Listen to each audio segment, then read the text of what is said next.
هلو. النهارده هنتكلم عن خامس سيرم معانا من سيرم درماتان، وهو الجلايكوليك اسيد.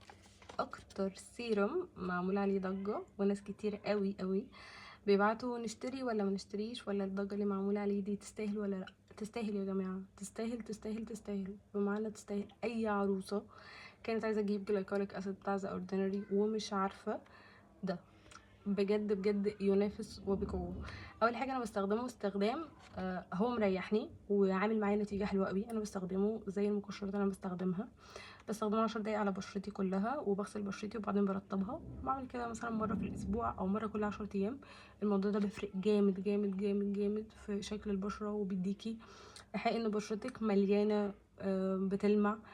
يعني مع السيرم ومع الاستخدام والروتين وكده هتحسي ان بشرتك بتلمع زي بشرة الكوريين بالظبط. تاني حاجة بستخدمه اندر ارم، وبستخدمه على الكوع والركب. اي مكان فيه تصبغات عنيدة بستخدم الجلايكوليك اسيد، نسبته 10%، وده تحفة يا جماعة، يعني بجد تحفة. بنصح بيه بشدة. وبس كده.